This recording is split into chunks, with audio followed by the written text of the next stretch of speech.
કેમ છો? મજામાં ને? તો આજે આપણે ધોરણ 6માં હિન્દીમાં સ્વાધ્યાય પોથી પૂરવાની છે. તો સ્વાધ્યાય પોથીમાં આપણે બીજો પાઠ છે થોડોક અધૂરો હતો, તે આજે આપણે પૂરો કરી લેશું. તો ચાલો આજે હવે આપણે બધા સ્વાધ્યાય પોથી કાઢો અને સ્વાધ્યાય પોથી પૂરો છો અને હોમવર્ક પણ રેગ્યુલર કરો છો એવી આશા છે ને તમે ક્લાસ ટીચરના વોટ્સઅપ નંબર ઉપર હોમવર્ક મોકલતા હશો. તો ચાલો હવે આપણે થોડુંક સ્વાધ્યાય પોથીમાં પૂરી લઈએ. તો આપણે આજે પ્રશ્ન 7થી ચાલુ કરવાનું છે કે પ્રશ્ન 7 વિરુદ્ધાર્થી શબ્દો કી જોડી મિલાઈએ. તો પ્રશ્ન 7 છે એમાં વિરુદ્ધાર્થી શબ્દમાં જોડી મિલાવવાની છે. તો કે અહીંયા આપણને શબ્દ આપેલા છે અને અહીંયા શબ્દ આપેલા છે, એ બંનેના શબ્દોની જોડી કરવાની છે. તો અહીંયા આપણને આપ્યું છે કે પાસ તો દૂર. આપણે કહ્યું કે પહેલો શબ્દ આપ્યો છે પાસ, તો એનું અહીંયાથી થાય છે દૂર, એટલે મેં અહીંયા લખ્યું છે દૂર. પછી શુભ તો અશુભ, તો અહીંયા મેં લખ્યું છે અશુભ. હવે ચેતન, એટલે ચેતનનો અર્થ થાય છે, એનું વિરુદ્ધાર્થી થાય છે જડ, તો અહીંયા લખ્યું છે જડ. જીવન તો મૃત્યુ, અહીંયા લખ્યું મેં મૃત્યુ. સ્વામી એટલે દાસ, તો અહીંયા આપ્યું છે દાસ, જે આપણે અહીંયા લખ્યું છે દાસ. પ્રકાશ તો અંધકાર. આ તમારા વિરુદ્ધાર્થી શબ્દ હતા. એકવાર જોઈ લે. પાસ તો દૂર, શુભ અશુભ, ચેતન તો જળ, જીવન તો મૃત્યુ, સ્વામી તો દાસ અને પ્રકાશ એટલે અંધકાર. તો હવે આપણે સમાનાર્થી શબ્દ છે એને ગોતીને અંદર ઘેરા બનાવીએ ઓર લીખીએ. તો કે આપણે શું કરવાનું છે, કોષ્ટકમાં આપણે ગોતવાનું છે. તો આપણે ગોતે. ચાલો, સમાનાર્થી પહેલો શબ્દ આપણને આપ્યો છે લોક. શું આપ્યું છે? લોક. હવે એની અંદર એનો સમાનાર્થી થાય વિશ્વ અને દુનિયા, જે આપણે અહીંયા ગોતવાનું છે. તો કે વિશ્વ ક્યાં લખ્યું છે? તો કે અહીંયા વિશ્વ અને દુનિયા. હવે તમારે આ શબ્દ હવે આપ્યા છે માન, તો કે સન્માન અને પ્રતિષ્ઠા. તો સન્માન ક્યાં આપેલું છે આપણે ગોતીએ. તો કે સન્માન થાય, તો કે સન્માન ક્યાં આપ્યું છે? તો કે અહીંયા. પછી તો કે પ્રતિષ્ઠા, તો ચાલો પ્રતિષ્ઠા ક્યાં લખ્યું છે? તો કે અહીંયા પ્રતિષ્ઠા. હવે આપણે ત્રીજું પહોંચ્યા, તો કે નિશાન એટલે ચિહ્ન અને સંજ્ઞા થાય. તો તમે ઓલા બે કરી નાખેલા છે, તમે અહીંયા જુઓ છો ચિહ્ન ક્યાં લખ્યું છે? તો કે અહીંયા. આપણે આવી રીતે પણ કરી શકીએ છીએ, ચિહ્ન અને સંજ્ઞા. તો કે સંજ્ઞા કઈ જગ્યાએ લખ્યું છે? તો કે અહીંયા લખેલું છે સંજ્ઞા. સંજ્ઞા. તો તમારે સાથે સાથે આ શબ્દ પણ લખતા જવાના. હાથ. હાથ એટલે શું થાય? તો કે હસ્ત. તો આપણે પાછું હસ્ત પણ ગોતવું જ પડશે. તો કે હસ્ત ક્યાં લખ્યું? તો કે અહીંયા હસ્ત. અને એનો અર્થ બીજો થાય છે પાણી. તો કે અહીંયા છે એ પાણી. પાણી એટલે પણ હાથ જ થાય છે. ઓલું પીવાનું આપણે જે પીએ છીએ એ પાણીની પાળી, તો પાળી. અને અંબર એટલે આકાશ. તો આકાશ ક્યાં લખેલું છે? તમને બધાને જળવું જોઈએ અને લખવાનું ફરજિયાત છે. તો ગોતવાનું પણ છે કે મિસ કરાવે એટલે ખાલી કરતું રહેવાનું નથી, આપણે સાથે સાથે ગોતતા રહેવાનું. તો કે આકાશ અહીંયા લખેલું છે અને આસમાન. તો આકાશ પછી શું થાય છે? તો કે આસમાન. હવે એનો શબ્દ ગગન પણ થાય છે. તો તમને આમાં કંઈ ગગન દેખાય છે? જુઓ તો કે હા, અહીંયા પણ આપણને દેખાય છે ગગન. તો આટલા આપણે વિરોધાર્થી એટલે સમાનાર્થી શબ્દ છે ગોત્યા છે. હવે સમાનાર્થી શબ્દ હું એકવાર અહીંયા ફરી બોલું છું. લોક એટલે વિશ્વ અને દુનિયા, માન એટલે સન્માન અને પ્રતિષ્ઠા, નિશાન એટલે ચિહ્ન અને સંજ્ઞા, હાથ એટલે હસ્ત અને પાણી. તો હસ્ત અને પાળી, અને અંબર એટલે આકાશ, અને ગગન અને આસમાન. આ તમારે સમાનાર્થી શબ્દ અહીંયા ગોતેલા છે, એટલે અહીંયા લખી લેવાના અને પછી અહીંયા તમે ગોતતા પણ જાજો. હવે આપણે જોઈએ કે એ સમાનાર્થી શબ્દ આપણને આપ્યા. પછી આપણે શું કરવાનું છે? तो कि प्रश्न 9 वाचो। प्रश्न 8 में दिए गए कोष्टक में से अपने जो समानार्थी शब्द ढूंढे हैं उनका वाक्यों में प्रयोग कीजिए। उदाहरण पानी, तो कि सीता ने पानी से पानी पिया, तो के पाणी अने पानी एटले हाथ थाय छे, तो के हाथथी पाणी पीधुं छे। वाक्य बनाववाना छे। पहेलुं वाक्य छे विश्व। विश्व तो के सारा विश्व एक है। सारा विश्व एक है। पछी छे दुनिया, तो के दुनिया में बहुत से देश है। दुनिया में बहुत से देश है। हवे छे सम्मान, तो के हम बड़ों का सम्मान करे छे, अथवा तो हमें बड़ों का सम्मान करना चाहिए, अथवा तो हम बड़ों का सम्मान करें। पछी तो के प्रतिष्ठा, तो के अच्छे कामों से हमारी प्रतिष्ठा बढ़ती है। अच्छे कामों से हमारी प्रतिष्ठा बनती है। हवे आवे छे चिन्ह, तो के यह किसी के पैरों का चिन्ह है। यह किसी का पैरों का चिन्ह है। हवे संज्ञा, तो के दरवाजे पर कोई संज्ञा नहीं है। दरवाजे पर कोई संज्ञा नहीं है। हवे छे हस्त, तो के हस्त की शोभा दान है। हस्त की शोभा दान है, એટલે કે હાથમાંની શોભા હું મોટા મોટી છે, તો કે દાન કરવું ही, तो કે हस्त की शोभा दान है। હવે आकाश, तो કે आकाश का कोई अंत नहीं है। आकाश का कहीं अंत नहीं है। आसमान, तो कि आसमान का रंग नीला होता है, अथवा नीला है। पछी तो कि गगन, धीरे धीरे गगन बादलों से छा गया। धीरे धीरे गगन बादलों से छा गया। तो हवे तमारे हूँ प्रश्नों में पेलो विश्व छे एनुं वाक्य धीरे बोलूँ छूँ, तो कि सारा विश्व एक है। सारा विश्व एक है। हवे हूँ बोलूँ छूँ दुनिया, तो कि हम दुनिया में बहुत से देश है। दुनिया में बहुत से देश है। सम्मान, तो कि हम बड़ों का सम्मान करें। हम बड़ों का सम्मान करें। प्रतिष्ठा, तो कि अच्छे लोग कामों से हमारी प्रतिष्ठा बढ़ती है। अच्छे कामों से हमारी प्रतिष्ठा बढ़ती है। चिन्ह, यह किसी के पैरों का चिन्ह है। यह किसी के पैरों का चिन्ह है। हमें संज्ञा, तो कि दरवाजे पर कोई संज्ञा नहीं है, अथवा दरवाजे पे एक संज्ञा थी जो मुझे पहचान नहीं आई। कोई भी वाक्य बनावी शको छो। पछी हस्त, हस्त की शोभा दान है। हस्त की शोभा दान है। आकाश, आकाश का कहीं अंत नहीं है। आकाश का कहीं अंत नहीं है। आसमान, आसमान का रंग नीला है। आसमान का रंग नीला है। हवे छे तो कि गगन, धीरे धीरे गगन बादलों से छा गया। धीरे धीरे गगन बादलों से छा गया। हवे आपणे आगळ जोईए। आपेलो छे प्रश्न 10, तो कि प्रश्न 10 में एवुं कीधुं छे कि नीचे दिए गए, आपणे जोईए तो कि नीचे दिए गए चौरस में से उदाहरण के अनुसार संज्ञा शब्द बनाइए और उनका वाक्य प्रयोग कीजिए। तो आपणे जोईए छीए कि संज्ञा, तो कि उदाहरण तरीके फूल, यह फूल सुंदर है। तो कि यहाँ बीजू आपणे पूछे कमल। पछी गोतो, तो कि सागर। पछी तो कि भारत। आरती। કેટલા આપણને શબ્દ આપ્યા, તો કે આરતી। પછી તો કે હિમાલય। બીજા શબ્દ તમને જડે છે? ગોતો તો તમને બધા જડવા જોઈએ। તો કે આપણને તાલાબ ગોતવાનું છે। પહેલો શબ્દ અહીંયા તાલાબ લખેલો છે, તો ક્યાં છે એ તાલાબ? તમારે બધાએ ગોતવાનું છે। તો ચાલો ગોતો બધા, અને તમે તમારી રીતે પણ શબ્દના વાક્ય પ્રયોગ કરી શકો છો। સોરી, તાલાબ શબ્દ નથી આપ્યો, તાલાબ મેં કમલ ખીલે હે, એટલે કે એનું વાક્ય પ્રયોગ મેં કર્યું છે। તમને અહીંયા કમળ છે એ મળી ગયેલું છે। તો ચાલો આપણે પહેલું વાક્ય કરીએ, તો કે કમલ।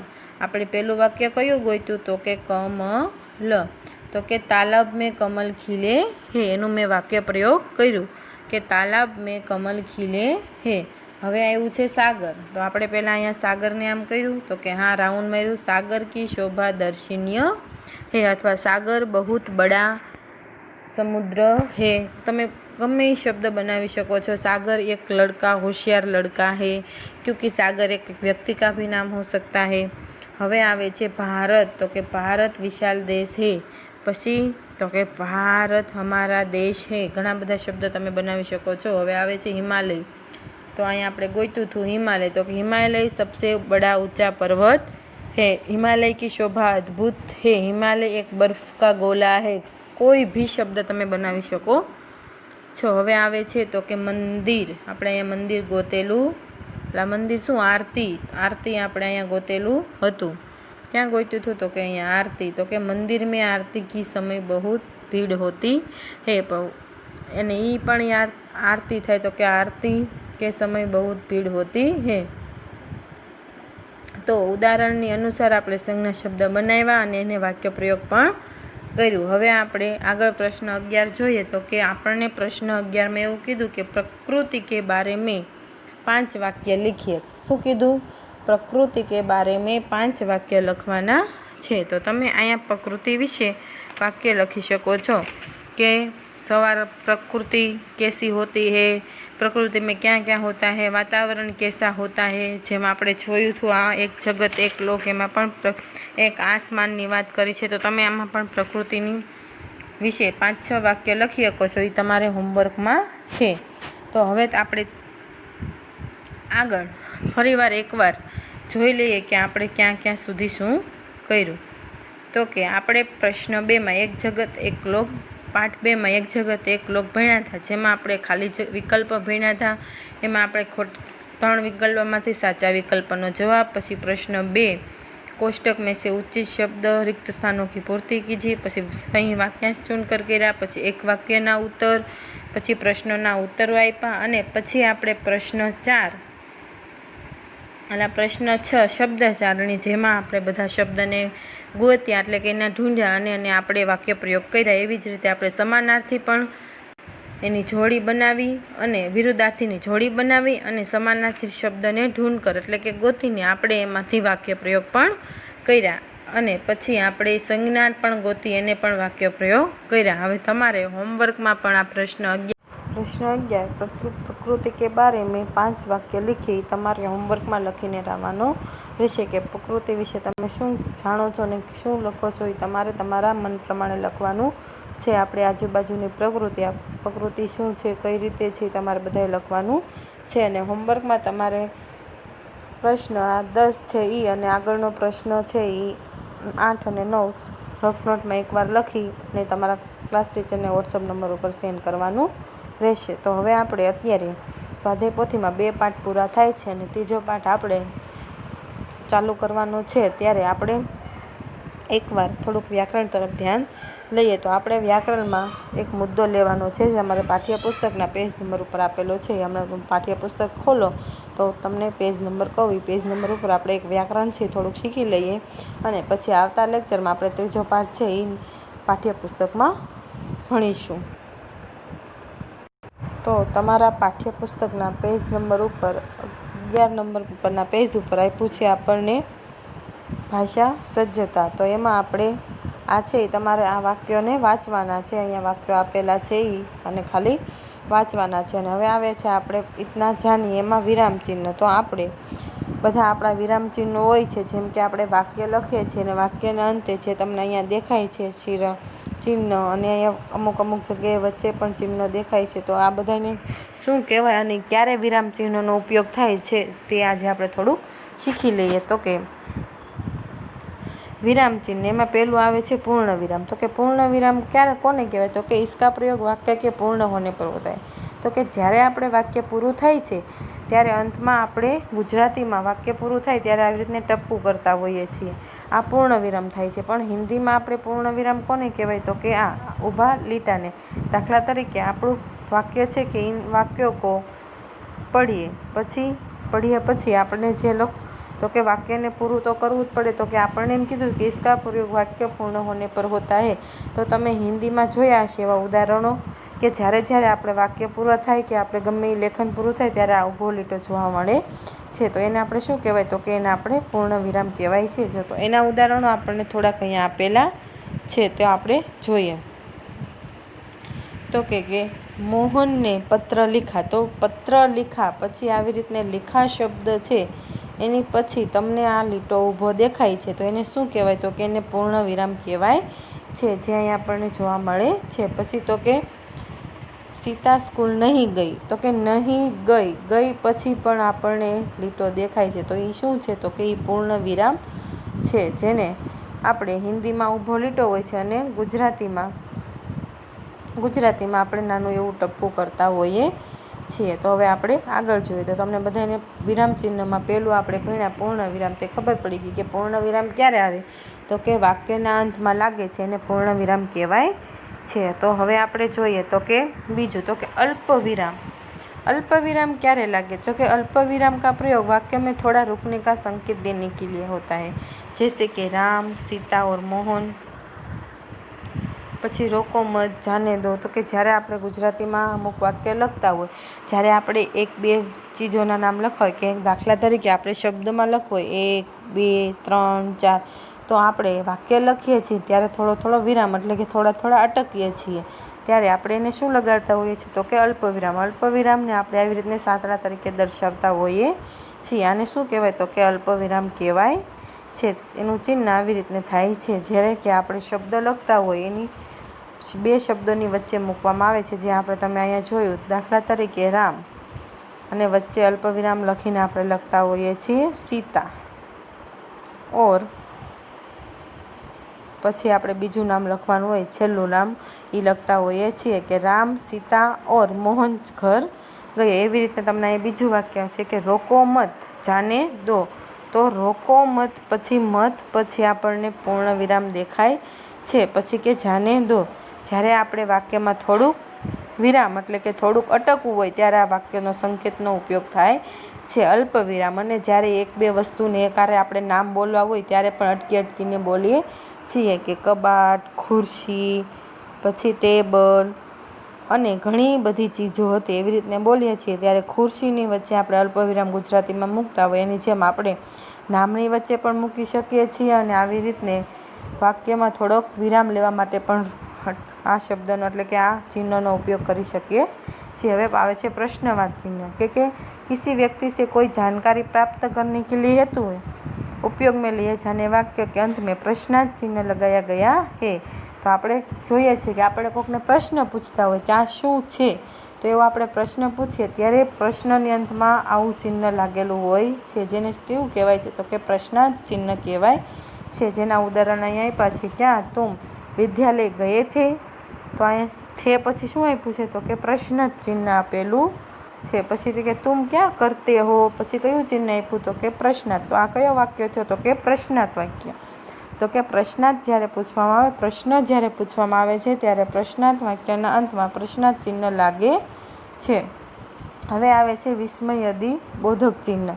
तो कि आश्चर्य, घृणा, सुख दुख आदि भावों को प्रकट करने के लिए इसका प्रयोग किया जाता है, जैसे कि जैसे, अरे, बाप रे, वाह, शाबाश. हाँ, तो आने विरामयादी बोधक चिन्ह कहेवाय छे. આપણે ગુજરાતીમાં પણ આવતા હોય છે. ગુજરાતીમાંથી આપણે એને શું કહેતા હોઈએ છીએ? તો કે અરે એમ કરીને આપણે ચિહ્ન મૂકીએ છીએ. તો કે ભાવ પ્રગટ કરતા હોઈએ છીએ. તો કે વાહ, આનું ઉદાહરણ આપણને અહીંયા આપ્યું છે, વાહ આપને તો કમાલ કર દિયા. તો કે વાહ પછી આ જે ચિહ્ન આપ્યું છે આવું આપણે પૂર્ણ વિરામ જેવું જ ચિહ્ન આવે છે, પણ અહીંયા ચિહ્નના વચ્ચે થોડુંક અહીંયા એક ટપકું પણ આવે છે. એને આપણે વિરામપદી બોધક ચિહ્ન કહેવાય છે. અને ગુજરાતીમાં એને કયું ચિહ્ન કહેવાય? તો કે ઉદ્ગાર ચિહ્ન કહેવાય છે. જ્યારે કોઈ ભાવ દર્શાવવામાં આવે, અરે એ ક્યાં હો ગયા, વાહ તુમ તો કિતને અચ્છે હો, શાબાશ, પછી આહા. એ જ્યારે એવા શબ્દો અહીંયા આપણને ઉદાહરણમાં આપ્યા છે એવા શબ્દો આવે ત્યારે આપણે આ વિરામ વિસ્મયદી બોધક ચિહ્નનો ઉપયોગ કરવામાં આવે છે. તો કે હવે આવે છે યોજક. તો કે યોજક કોને કહેવાય? તો કે બે શબ્દની વચ્ચે જોડવા માટે એને મૂકવામાં આવે છે. तो कि योजक चिन्ह का सामासिक शब्दों को जोड़ने के लिए होता है, जैसे सुख दुख, माता पिता, पाप पुण्य, देश विदेश. तो एનું ચિહ્ન કેવું હોય છે? તો કે આડો જે આપણે કરતા હોઈએ છીએ આવો લીટો. તો આપણે તમે ઉદાહરણમાં જુઓ છો એમ સુખ દુઃખ, તો કે સુખ અને દુઃખની વચ્ચે આ લાગેલું છે. તો કે માતા પિતા, તો આ બે શબ્દને જોડવા માટે આપણે આ યોજકનો ચિહ્નનો ઉપયોગ કરતા હોઈએ છીએ. આને કયું ચિહ્ન કહેવાય? તો કે યોજક ચિહ્ન કહેવાય છે. દાખલા તરીકે સુખ દુઃખ, માતા પિતા, પાપ પુણ્ય, દેશ વિદેશ એમ બે શબ્દોને ભિન્ન ભિન્ન, અલગ અલગ એવી રીતને આપણે લખતા હોઈએ છીએ ત્યારે થાય. તો કે ઉદાહરણ તરીકે सबके जीवन में सुख दुख आते रहते हैं, माता पिता की सेवा ही सच्ची पूजा है. તો આ વાક્યમાં આવા આવે એને કયા કહેવાય? તો કે યોજક કહેવાય છે. હવે निर्दोष, तो कि निर्दोष चिन्ह का प्रयोग वाक्य में बात को स्पष्ट करने के लिए होता है. जैसे मोहन ने अपने मित्र राकेश, आकाश, अविनाश से रुपया मांगे. तो कि ग्राहक, इस पुस्तक का क्या मूल्य है? दुकानदार, यह 25 रुपये का है.